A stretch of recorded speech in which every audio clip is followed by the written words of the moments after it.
Hello, Karen. What brings you here? Obviously not my tutorial. Sorry, I had some business in town.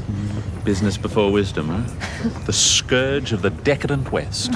I hope my missing your tute isn't going to bring down democracy. No, it's probably too late for that anyway. It is. In that case, maybe we should all give up the struggle. Never.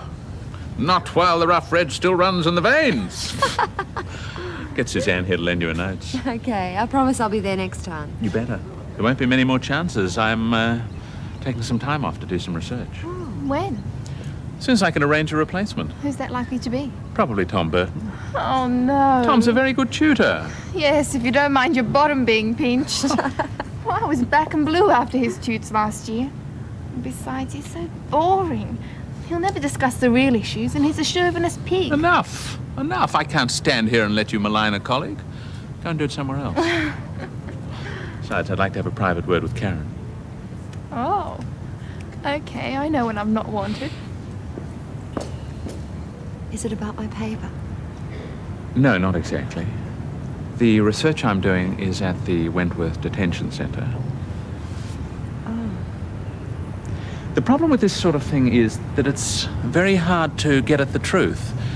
The authorities just want to protect their reputation, and the women are understandably suspicious. I wondered if you could help me break down a few barriers. Well, I don't see what I could do.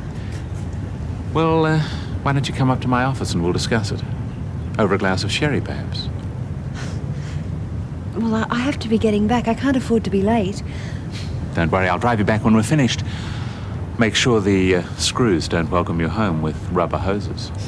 They're not that bad. They're not that good either, are they?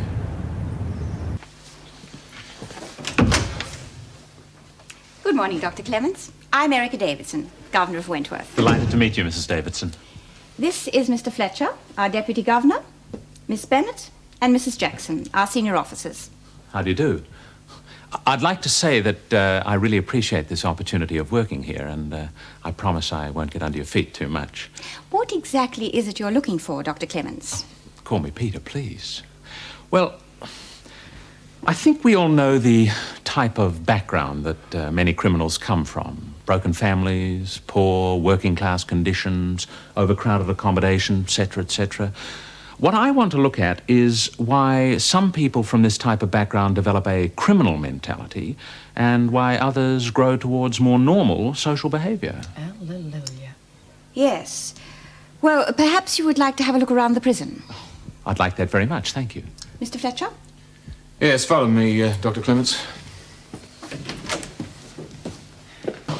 Look, what I'm trying to get at is, how does the suburban mentality compare with the criminal mentality? I mean, is there in fact a difference? Where do you draw the line between the everyday working class woman and the shoplifter, the harassed mother and the baby basher? Hello, Mrs. Jackson. Greg, I wonder if you could spare some time this afternoon to continue our conversation. I'd like your opinion about the inmate's attitude to authority. Yes, of course. I must get back to work. Meg, what? I'll let you know later. Lovely lady. Yes. He won't go lagging on us, will you, Doc? Certainly not. See? He's doing scientific research. That's what I told them. Cigarette, anyone? Oh, gee whiz. Not my brand. Spun him a bit of a line, did you, Doc? Had to.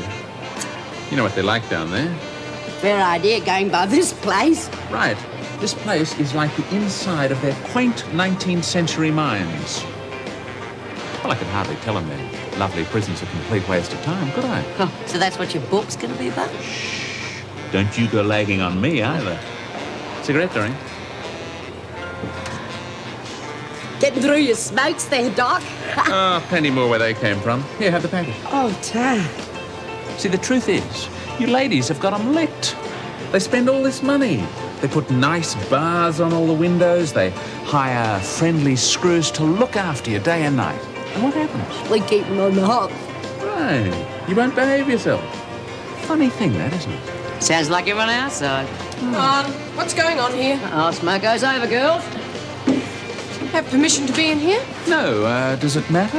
Well, visitors are restricted to certain areas. Oh, I see. Very well. See you anon, ladies. Yeah, drop in any time. I don't see why it upsets you so much. It doesn't matter to me that you're a homosexual. Why do you keep saying that? You told me. You had a long-term female lover before you were arrested.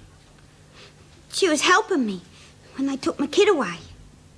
Did you find it unpleasant then? When she got into bed with you? I was lonely. I'm sad. Why didn't you find a man? Because I'd had enough of them to last me, that's why. They always turn out like your father, don't they? Maybe. What about Frankie Doyle? She was my friend. And now there's been Lynn Warner? I didn't say nothing Never mind about... that. Can you tell me now how you feel about this, this repeated pattern of loss? What? Well, you told me about your mother. Yeah. She was good. A real lady. Then why do you think she deserted you and your father? Well, she must have had her reasons. Can't have been too worried what happened to you. Oh, look, please don't keep going on about me, Mum. It's not fair. Well, the point is that ever since you have been forming these emotional attachments with women that always end in loss. Desertion, betrayal, even death. Yeah, but it's not my fault. Are you saying it's my fault? Don't get hysterical. I am just suggesting that... I don't want this! I don't want to talk to you anymore, and you can't make me! Oh, shit. She's upset. What am I supposed to do? Wipe her nose? Anderson's session's finished ahead of time, so could I please have Grafton, Wendy? Mrs. Jackson will attend to that. I'm wanted in reception. Ready for your next victim? And what did you do to her? I asked her a few questions and she attempted to answer them. I knew you'd have this effect on the women. Did you? How splendidly intuitive of you. Now, could I please have Grafton?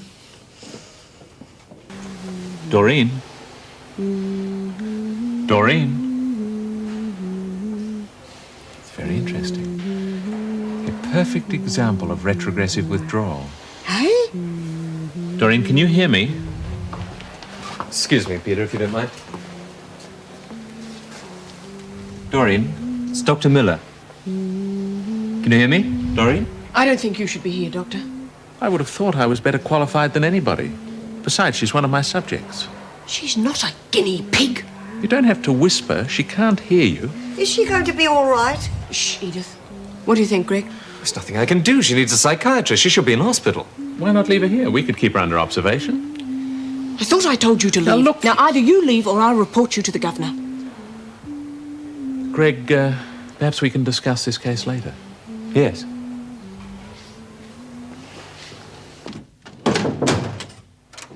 Ah, Dr. Clements. Peter? I'm afraid it has to be Dr. Clements. Please sit down. The trappings of authority? The governor seated in the governor's chair. Congratulations, Doctor, on your powers of observation. It's a pity you don't apply it to prisoners. How do you mean? You know very well what I mean. Doreen Anderson, Lizzie Birdsworth, just a moment. Necessary as your work may be, I am still governor of Wentworth. I'm prepared to accept a certain amount of disruption to the routine, but I will not tolerate an apparently callous disregard of the welfare of prisoners. I might well take offense at the word callous. Oh, I fully expect you to. However, I am in the wrong. I concede that. I will be more careful in future. The problem springs from an enthusiasm to improve the prison system. An enthusiasm I believe you share. There are ways of going about things. Agreed. Perhaps we could discuss it over dinner? I'm afraid that isn't possible. I don't accept bribes, Dr. Clements. Just a minute. It's not a bribe, I promise. It's difficult to see it as anything else. Will you give me a minute to explain? There is a communication problem with the prisoners. I agree. Witness Anderson and Birdsworth. Well, I can get a general impression of them from their files and from talking to them, but you know them better than I do. I want that extra information. We can discuss that here. Erica, with great respect, this is a scientific inquiry. It will take several hours. You simply don't have time during the day. Look, I have already said I am sorry about Lizzie and Doreen.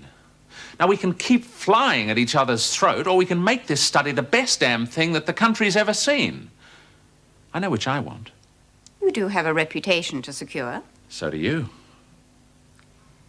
Very well. I accept. Thank you. You understand, I do have my reservations. I might have some of my own. Are you free tonight? All right. Good, I'll look forward to it.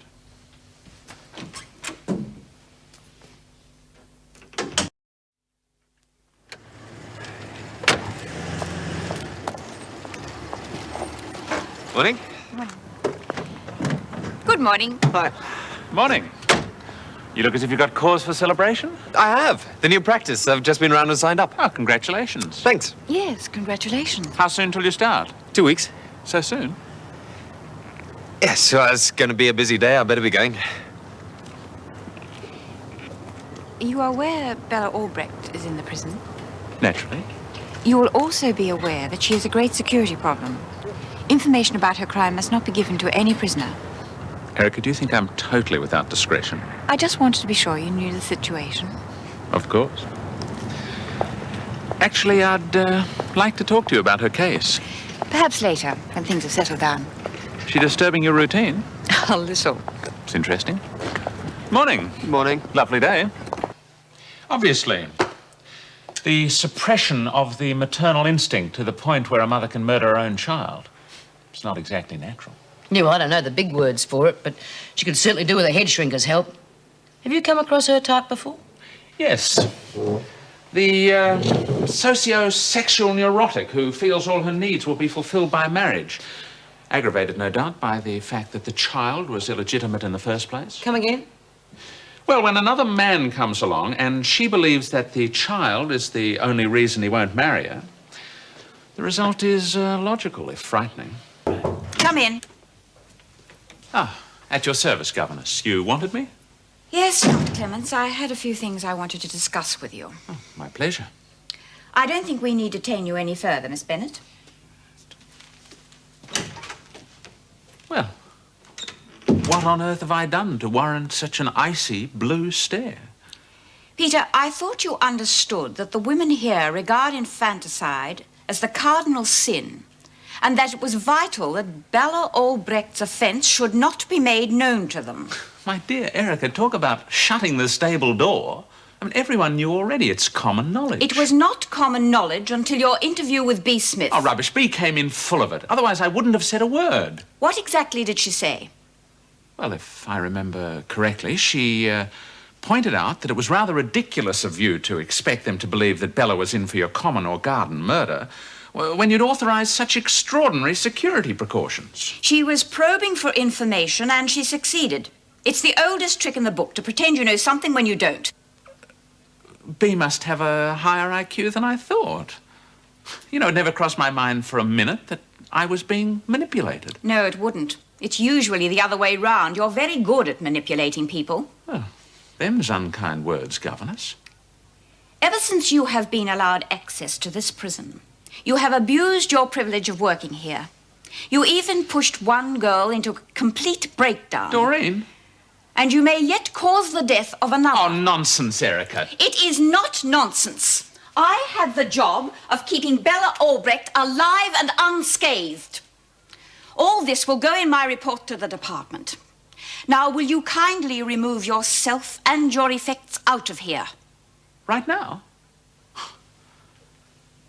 I thought you liked having me around. I thought your presence here would serve some useful purpose. I even thought your thesis would be of some value. But having observed both you and your methods, Dr. Clements, I doubt very much whether you could produce anything of value. Well, I may yet surprise you. I wasn't entirely concentrating on criminal psychology, you know. I was angling in this little waterhole for something a lot bigger. Yes, you would be here under false pretenses.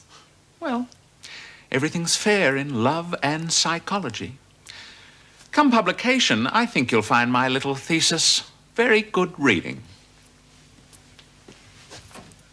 I'll even send you an autographed copy.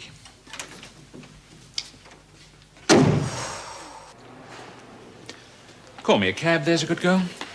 Leaving us, Dr. Clements. Moving on, moving on. I'll miss you, Vera. I've always been strangely drawn to you. All that repressed sexuality waiting to be tapped. My God, you're a challenge. I beg your pardon? Why don't we get together and explore each other properly? Or even improperly? Your place, Friday? Certainly not. Who do you think you are? Well, who do you think you are, turning down an offer like that? Do you think you can afford to be choosy? Ah, here comes the military man. Well, you'll be heartbroken to know I'm leaving, Jim. Mrs. Davidson not cooperative, huh? Well, you can't expect prison officers to be as other women. It's the life. A 40% chance of normalcy at best.